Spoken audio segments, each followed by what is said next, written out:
Madaling araw ng March 17, 2021, isang nag-aalalang tawag ang natanggap ng mga pulis sa Burnaby, isang syudad sa British Columbia, Canada.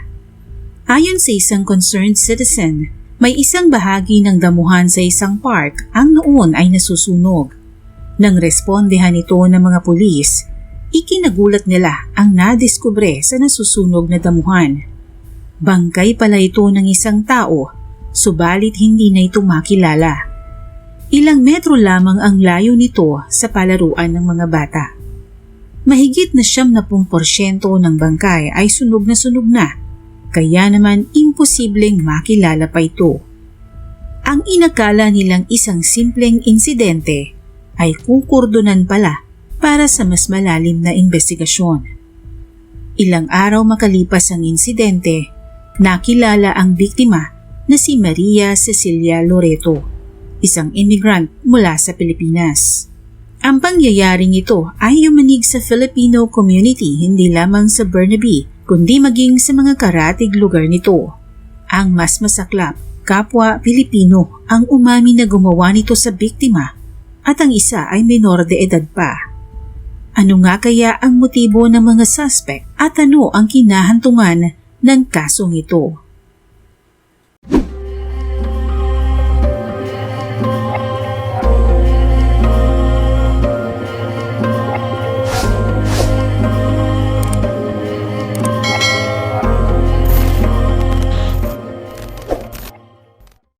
Para sa kasong ito, kilalanin natin ang biktimang si Maria Cecilia Loreto, 49 na taong gulang at mas kilala sa palayaw na Maisel at Maricel. Gamitin natin ang palayaw niyang Maricel sa pagpapatuloy ng ating kwento. Tulad ng marami sa ating mga kababayan, isa rin siya sa mga nangarap na makatungtungan ng ibang bansa, particular sa Canada, para sa mas magandang kinabukasan para sa pamilya. Kaya naman nagsumikap si Maricel na bigyang kulay ang pangarap niyang ito. Taong 2011 nang una siyang makatuntong sa Vancouver, Canada na siyang naging hudyat upang matupad ang kanyang mga pangarap. Dito sumubok siya ng iba't ibang trabaho upang mabilis na makaipon at maisama ang kanyang asawa at mga anak sa Canada. Mula Vancouver ay lumipat siya sa New Westminster.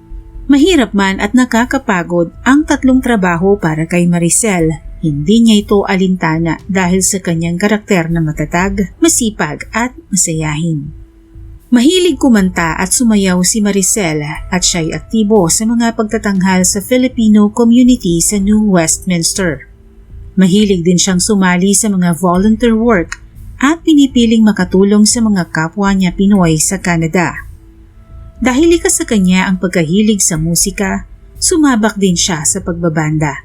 Kaya naman hindi na nakapagtataka kung bakit maraming Pinoy ang nakakakilala sa kanya sa kanilang lugar. Ang pagkahilig niya sa pag-awit ang naging daan upang makilala at magkalapit sila ni Salve Dayaw. 10 taong nagmay-ari si Salve ng isang restaurant sa New Westminster bago niya ito ibenta. Doon sa restaurant niyang iyon, nakilala niya si Maricel. Noon ay head si Salve ng Philippine Festival Society sa New Westminster, kung saan taon-taon silang nagdaraos ng multicultural festival sa New Westminster Pier Park. Kaya naman ang maging magkaibigan silang dalawa ay palagi na ring present sa pagtatanghal doon si Maricel kasama ang kanyang banda.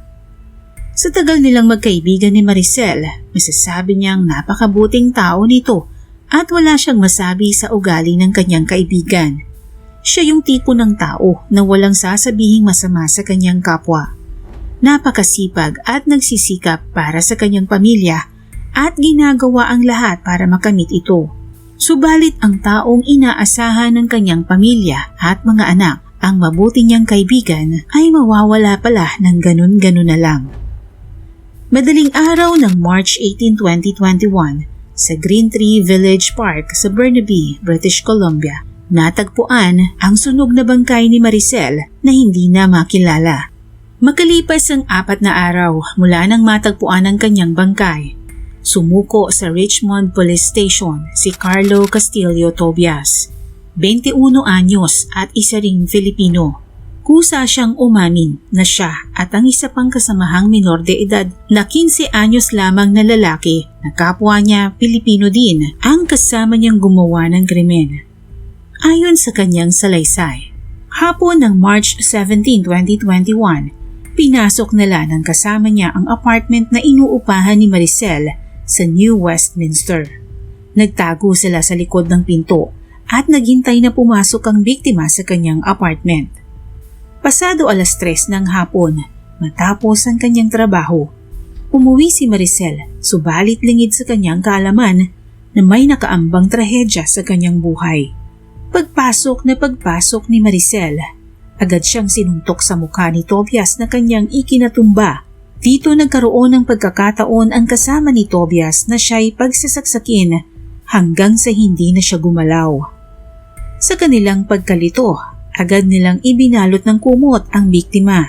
Pininturahan din nila ng kulay itim ang mga pulang guhit sa kulay itim na Honda Civic na sasakyan ni Maricel.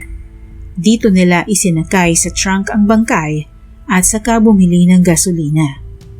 Nagtungo sila sa Green Tree Village Park at doon ay binuhusan nila ito ng gasolina at saka sinilaban ang bangkay. Sa puntong iyon ay umalis na ang dalawa gamit pa rin ang sasakyan ni Maricel. Bumalik sila sa apartment ni Maricel upang linisin ang crime scene at subukang pagtakpan ang kanilang krimen. Sa pag-iimbestiga ng mga pulis, napag-alaman nila na magkakakilala ang biktima at ang dalawang suspect.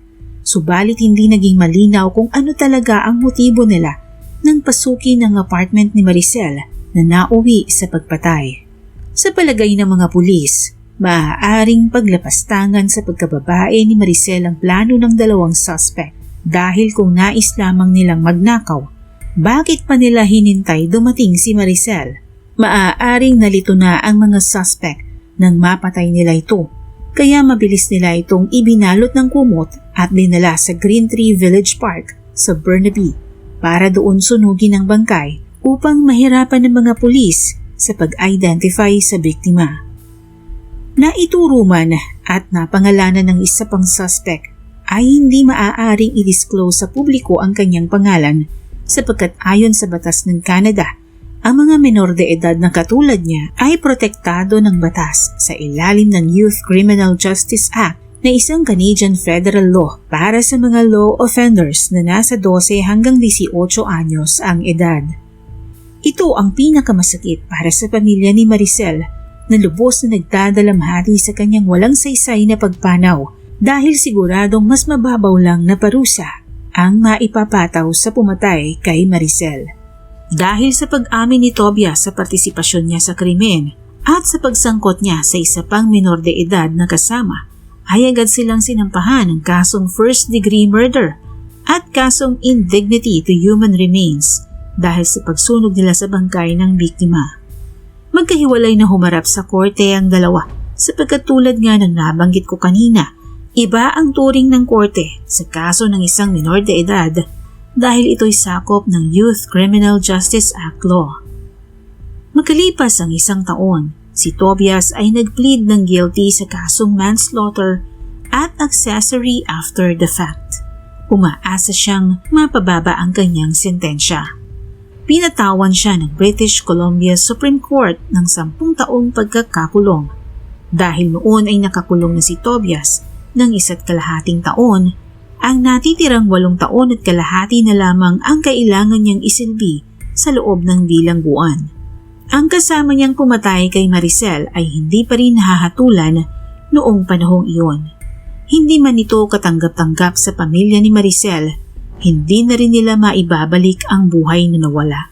Nanghihinayang lamang sila na hindi nila ito nakasama ng matagal dahil sa tagal na rin itong nangingibang bansa para magtrabaho para sa kanyang pamilya, para lamang doon sapitin ang kanyang walang saysay na kamatayan.